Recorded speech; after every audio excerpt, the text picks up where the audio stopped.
کہ میں رسول اللہ صلی اللہ علیہ وسلم کے ساتھ ایک غزوہ جنگ تبوک میں شریک تھا۔ انہوں نے بیان کیا کہ رسول اللہ صلی اللہ علیہ وسلم پیچھے سے آ کر میرے پاس تشریف لائے۔ میں اپنے پانی لادنے والے ایک اونٹ پر سوار تھا۔ چونکہ وہ تھک چکا تھا اس لیے آہستہ آہستہ چل رہا تھا۔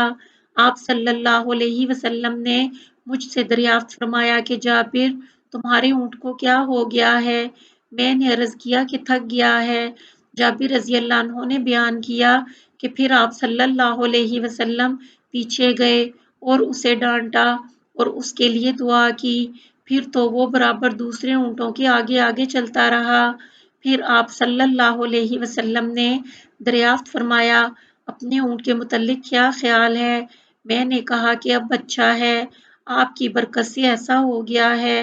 آپ صلی اللہ علیہ وسلم نے فرمایا، پھر کیا اسے بیچو گے؟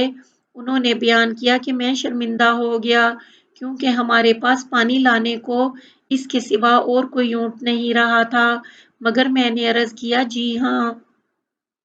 آپ صلی اللہ علیہ وسلم نے فرمایا پھر بیچ دے۔ چنانچہ میں نے وہ اونٹ آپ صلی اللہ علیہ وسلم کو بیچ دیا اور یہ طے پایا کہ مدینہ تک میں اسی پر سوار ہو کر جاؤں گا۔ بیان کیا کہ میں نے عرض کیا یا رسول اللہ، میری شادی ابھی نہیں ہوئی ہے۔ میں نے آپ صلی اللہ علیہ وسلم سے آگے بڑھ کر اپنے گھر جانے کی اجازت چاہی تو آپ صلی اللہ علیہ وسلم نے اجازت عنایت فرما دی۔ اس لیے میں سب سے پہلے مدینہ پہنچ آیا۔ جب ماموں سے ملاقات ہوئی تو انہوں نے مجھ سے اونٹ کے متعلق پوچھا۔ جو معاملہ میں کر چکا تھا اس کی انہیں اطلاع دی تو انہوں نے مجھے برا بھلا کہا۔ ایک اونٹ تھا تیرے پاس، وہ بھی بیچ ڈالا، اب پانی کس پر لائے گا؟ جب میں نے نبی کریم صلی اللہ علیہ وسلم سے اجازت چاہی تھی تو آپ صلی اللہ علیہ وسلم نے مجھ سے دریافت فرمایا تھا کہ کنواری سے شادی کی ہے یا بیوہ سے؟ میں نے عرض کیا تھا بیوہ سے۔ اس پر آپ صلی اللہ علیہ وسلم نے فرمایا تھا کہ باقرہ سے کیوں نہ کی، وہ بھی تمہارے ساتھ کھیلتی اور تم بھی اس کے ساتھ کھیلتے، کیونکہ جابر رضی اللہ عنہ بھی ابھی کنوارے تھے۔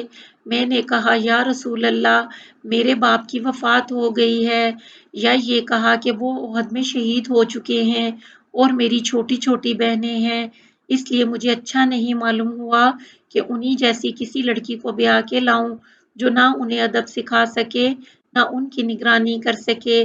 اس لیے میں نے بیوہ سے شادی کی تاکہ وہ ان کی نگرانی کرے اور انہیں ادب سکھائے۔ انہوں نے بیان کیا پھر جب نبی کریم صلی اللہ علیہ وسلم مدینہ پہنچے تو صبح کے وقت میں اسی اونٹ پر آپ صلی اللہ علیہ وسلم کی خدمت میں حاضر ہوا۔ آپ صلی اللہ علیہ وسلم نے مجھے اس اونٹ کی قیمت عطا فرمائی اور پھر وہ اونٹ بھی واپس کر دیا۔ مغیرہ راوی نے کہا کہ ہمارے نزدیک بیع میں یہ شرط لگانا اچھا ہے، کچھ برا نہیں۔ صحیح بخاری حدیث نمبر 2968۔ انس بن مالک رضی اللہ عنہ نے بیان کیا کہ مدینہ میں ایک دفعہ کچھ دہشت پھیل گئی تو رسول اللہ صلی اللہ علیہ وسلم ابو طلحہ رضی اللہ عنہ کے ایک گھوڑے پر سوار ہو کر حالات معلوم کرنے کے لیے سب سے آگے تھے۔ پھر آپ صلی اللہ علیہ وسلم نے فرمایا کہ ہم نے تو کوئی بات نہیں دیکھی، البتہ اس گھوڑے کو ہم نے دوڑنے میں دریا کی روانی جیسا تیز پایا ہے۔ صحیح بخاری حدیث نمبر 2969۔ انس بن مالک رضی اللہ عنہ نے بیان کیا کہ مدینہ میں لوگوں میں دہشت پھیل گئی تھی تو رسول اللہ صلی اللہ علیہ وسلم ابو طلحہ رضی اللہ عنہ کے ایک گھوڑے پر جو بہت سست تھا سوار ہوئے اور تنہا ایڑ لگاتے ہوئے آگے بڑھے۔ صحابہ رضی اللہ عنہ بھی آپ کے پیچھے سوار ہو کر نکلے۔ اس کے بعد واپسی پر آپ صلی اللہ علیہ وسلم نے فرمایا کہ خوفزدہ ہونے کی کوئی بات نہیں ہے، البتہ یہ گھوڑا دریا ہے۔ اس کے بعد پھر وہ گھوڑا دوڑ وغیرہ کے موقع پر کبھی پیچھے نہیں رہا۔ صحیح بخاری حدیث نمبر 2970۔